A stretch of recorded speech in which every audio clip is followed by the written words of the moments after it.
Coba ingat lagi, kapan terakhir kali kamu merasa bahwa dirimu hari ini lebih baik dari dirimu yang kemarin?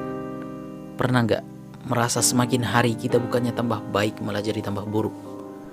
Pernah nggak terpikir kalau orang-orang di sekitar kita terus berjalan semakin jauh ke depan dalam hidup, dan kita hanya diam menatap kepergian teman-teman kita menjalani hidup mereka yang semakin hari semakin baik? Pernah nggak terpikir kenapa kita hanya duduk diam dan gak bisa bergerak maju seperti teman-teman kita, seperti orang-orang itu? Pernah gak terpikir kenapa kita sangat tertinggal dalam hidup, dalam karir? Kenapa kita gak bisa berprogres? Apa yang salah dalam diri kita? Apa kita memang sudah terlahir seperti ini? Apa ini sudah menjadi takdir hidup kita untuk hidup dengan diam dan melihat orang-orang maju ke depan? Kalau benar seperti itu, dunia ini tidak adil, bukan? Dalam 10 minggu ke depan, kami sudah membuat video pembahasan lebih lanjut mengenai topik ini, yaitu pengembangan diri.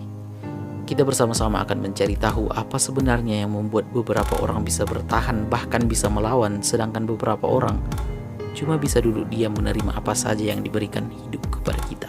Dengan self-improvement, kita akan belajar cara mengembangkan diri kita, cara mendapat kesempatan-kesempatan baru, meningkatkan kepercayaan diri, menjadi pribadi yang lebih baik, dan semoga saja nanti bisa lebih menghargai diri dari sebelumnya.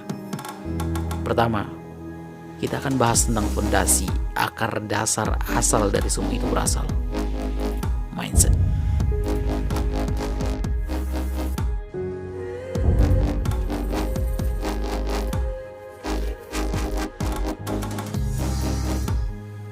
Mindset, pikiran, otak dapat mempunyai kekuatan yang masih kurang bisa kita cerna. Kenapa bisa? Demokrasi tercipta di Yunani kuno sekitar 2500 tahun yang lalu. Lukisan Mona Lisa dilukis Da Vinci sekitar 500 tahun yang lalu. Manusia terbang seperti burung dibuat nyata oleh Wright bersaudara sekitar 100 tahun yang lalu. Manusia mendarat di bulan sekitar 50 tahun yang lalu. Kita bahkan punya asisten pribadi di tangan kita sekarang. Sangat gila kalau kita melihat pencapaian yang diciptakan oleh organ kita yang satu ini.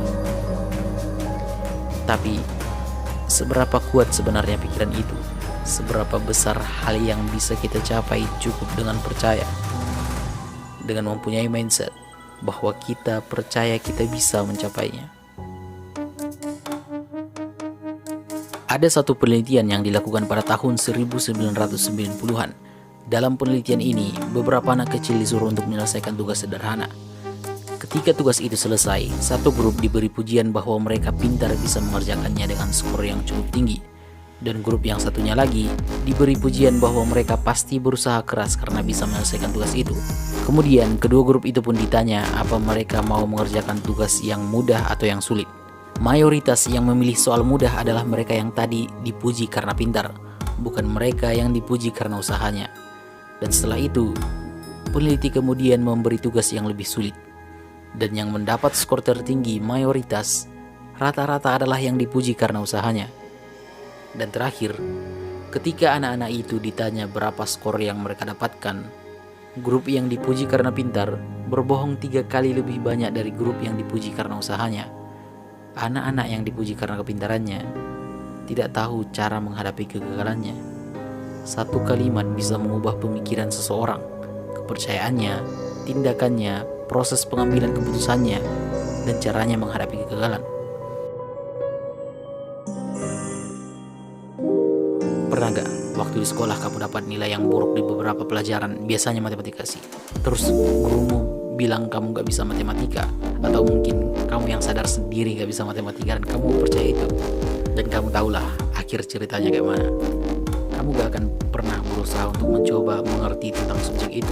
Tahun-tahun selanjutnya nilai-nilaimu akan semakin buruk dan kamu mungkin gak akan memilih jurusan yang banyak hitungannya, atau bahkan sampai memilih pekerjaan yang sedikit hitungannya.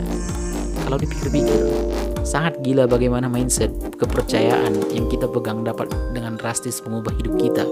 Pernah gak berpikir, andai saja kamu gak percaya kamu gak bisa matematika waktu itu, apa menurutmu yang akan terjadi?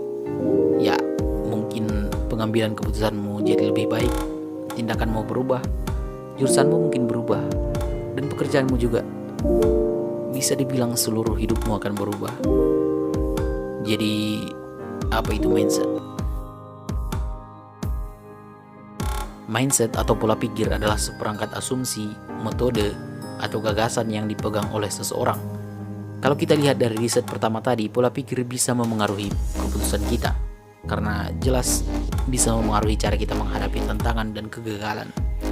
The power of yet. Perkenalkan, Carol Dweck, seorang peneliti sekaligus profesor psikologi di Stanford University. Dalam salah satu penelitiannya, dia mengumpulkan beberapa murid dan memberikan beberapa tugas yang sama. Pertama, dia memberikan soal yang mudah kepada murid-murid itu, dan banyak yang mendapat nilai bagus. Kemudian, dia memberikan beberapa soal yang sulit, yang sebenarnya mungkin tidak bisa mereka jawab karena memang soal itu masih jauh di atas kemampuan mereka. Di sini, kita bisa melihat murid-murid itu mulai terbagi menjadi dua kelompok. Kelompok pertama merasa gelisah dengan adanya soal yang tidak bisa mereka kerjakan, dan sebagian besar bahkan sudah tidak peduli dengan soalnya. Dan kelompok kedua, mereka merasa tidak ada masalah dengan soal-soal itu. Bahkan ada beberapa murid yang menyukainya. Some of them reacted in a shockingly positive way. They said things like, "I love a challenge." Pada hasil tes, kelompok pertama yang sulit menerima tantangan tadi mendapat nilai yang jauh lebih rendah dari kelompok kedua. Ini sebenarnya agak mengejutkan karena kalau dilihat dari tes pertama tadi, mereka relatif punya nilai yang lebih tinggi dari kelompok kedua. Dengan menambah variabel kesulitan di soalnya, skor mereka jatuh dengan drastis. Carol Dweck membagi mindset menjadi dua bagian, growth mindset dan fixed mindset. Growth mindset adalah pemikiran atau kepercayaan bahwa kepintaran, bakat, atau kemampuan itu didapat dengan usaha. Sedangkan fixed mindset percaya bahwa itu semua dibawa dari lahir. Dalam penelitian yang tadi, kelompok pertama adalah mereka yang memiliki fixed mindset, dan kelompok kedua yang menyukai tantangan adalah yang memiliki growth mindset. Dalam studi lain, kelompok yang dipercaya memiliki fixed mindset itu ditanya apa yang akan mereka lakukan untuk tes berikutnya. Dan kebanyakan dari mereka menjawab untuk mungkin. Mereka akan menyontek, akan main curang dalam tes. Dalam studi yang lain, mereka mengatakan mau mencari orang yang lebih buruk dari mereka agar mereka bisa merasa diri mereka sedikit lebih baik. Penelitian demi penelitian dilakukan dan itu terus menunjukkan bahwa mereka yang percaya kemampuan adalah sesuatu yang tidak bisa diubah, sesuatu yang dibawa dari lahir, menunjukkan bahwa mereka selalu mencoba untuk lari dari kesulitan. Tapi, murid dengan growth mindset tetap mencoba untuk terus menyelesaikan masalah itu. Mereka memang sering gagal mengerjakannya, tapi mereka belajar dari kegagalan itu. Para saintis mengukur aktivitas listrik di otak murid saat mereka dihadapkan dengan kesulitan. Murid dengan fixed mindset hampir tidak memiliki aktivitas apapun yang terjadi di otak mereka ketika dihadapkan dengan kesulitan. Ini terlihat bahwa mereka seperti menyerah dengan soal. Dan berbeda dengan growth mindset, mereka memiliki aktivitas yang banyak di otak mereka ketika dihadapkan dengan tantangan atau kegagalan. Orang dengan fixed mindset berfokus terhadap diri sendiri, sedangkan growth mindset fokus kepada subjek yang sedang mereka kerjakan. Fixed mindset percaya diri mereka pintar, jadi ketika diberikan sesuatu yang sedikit di luar kemampuan mereka, yang bisa saja mengguncangkan kepercayaan diri mereka, mereka lari.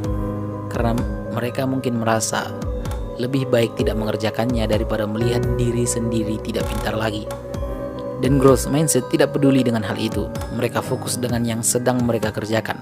Mereka objektif, mencari tahu strategi mana yang bisa digunakan untuk memecahkan soal yang diberikan kepada mereka. Fixed mindset biasanya berfokus terhadap validasi, fokus pada hasil.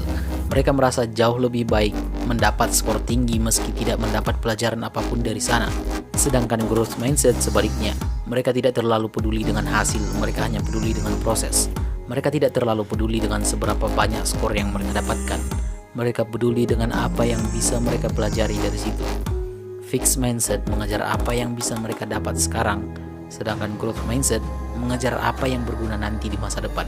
Fixed mindset percaya kalau skor mereka buruk dalam satu bidang berarti itu memang karena mereka gak bisa dalam bidang itu. Udah, titik. Tapi growth mindset percaya kalau mereka buruk dalam satu hal berarti usaha mereka masih kurang di bidang itu. dan masih sangat mungkin untuk jadi lebih baik di bidang itu asal mau usaha. Dalam penelitian pertama tadi, penelitian yang mencoba membangun kepercayaan murid-murid dengan memujinya dengan cara yang berbeda. Murid yang diberi pujian karena mereka pintar mengembangkan fixed mindset yang membuat mereka percaya cara untuk bisa melakukan sesuatu adalah harus pintar. Murid yang diberi pujian karena usaha mereka jadi mengembangkan growth mindset yang membuat mereka percaya untuk bisa melakukan sesuatu itu harus usaha, bukan hanya pintar. Dengan hanya beberapa kata pujian, mindset dari murid-murid itu berubah dan mengubah cara mereka menghadapi tantangan dan kegagalan. Hidup itu penuh dengan tantangan dan kegagalan. Kita mungkin harus bisa berbicara di depan orang banyak, atau harus bisa mencari uang sendiri untuk sekolah. Kita bisa saja gagal masuk perguruan tinggi, gagal mendapat juara yang selalu diimpikan, gagal mendapat pekerjaan yang sudah dikejar-kejar. Memang agak susah untuk diterima, tapi kenyataannya seperti itu. Dan hanya mereka yang percaya bahwa kepintaran dan kemampuan itu bisa dikembangkan, mereka yang punya growth mindset, yang percaya bahwa diri mereka bisa jadi lebih baik lagi, bisa improve, yang nantinya bisa menghadapi tantangan yang diberikan oleh hidup, yang mungkin saja membawa mereka terhadap kesuksesan. John Whiteskin, si anak ajaib, buat yang belum tahu, dia itu salah satu pemain catur terbaik di Amerika, pesaing bela diri dan juga seorang penulis. Dia pernah berkata, "If we win because we are a winner, then when we lose, it must make us a loser." Artinya kira-kira kayak gini. Kalau kita menang karena kita adalah seorang pemenang, berarti kalau kita kalah, tentu itu membuat kita jadi seorang pecundang. Kalau kita terus-menerus menjudge diri kita pintar atau enggak, dan gak pernah memperhitungkan usaha sebagai faktor dalam bagian kalkulasinya, hidup akan jadi semakin susah dari yang kita kira. Memang, kata Carol sendiri, kita semua tidak ada yang murni 100% punya growth mindset atau fixed mindset. Kita itu lebih ke campurannya. Tapi meskipun begitu, kita masih bisa berusaha agar memiliki growth mindset yang lebih dominan dari fixed mindset. Dalam satu studi, murid-murid tadi diajari, kalau mau keluar dari zona nyaman mereka, mau belajar sesuatu yang baru, sesuatu yang susah, neuron di otak mereka bisa membentuk koneksi yang baru yang lebih kuat. Dan seiring berjalannya waktu, mereka bisa jadi lebih pintar. Dan menakjubkannya, murid yang tidak diberitahu tentang hal ini terus mendapat nilai yang rendah di kelas mereka. Tapi murid yang diberitahu, sebaliknya, mereka terus menunjukkan peningkatan yang konstan di kelas mereka. Jadi sebenarnya sangat mungkin untuk mengubah mindset kita yang tadinya itu adalah fixed mindset, jadi lebih ke growth mindset. Seorang anak berusia 13 tahun pernah mengirim surat ke Carol Dweck. Dia bilang di suratnya, "Kenapa nggak tahu ini lebih awal? Aku seharusnya udah bisa banyak hal sekarang." Dan ya, aku juga pernah merasa seperti itu. Kenapa nggak tahu lebih awal? Kenapa nggak tahu lebih awal ya? Tapi penyesalan demi penyesalan gak ada gunanya lagi. Sekarang, mari kita fokus untuk mengembangkan diri kita masing-masing. Mari mengimprove diri. Let's not waste any more lives.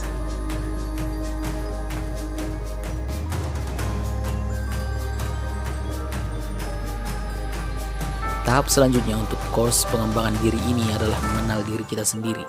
Aware dengan diri sendiri, sadar apa yang kita bisa dan yang tidak kita bisa. Karena kalau kita recall lagi ke awal, mengenal diri sendiri adalah bagian besar dalam pengembangan diri yang membawa kita ke video selanjutnya. Self-awareness, seni mengenal diri. Terima kasih.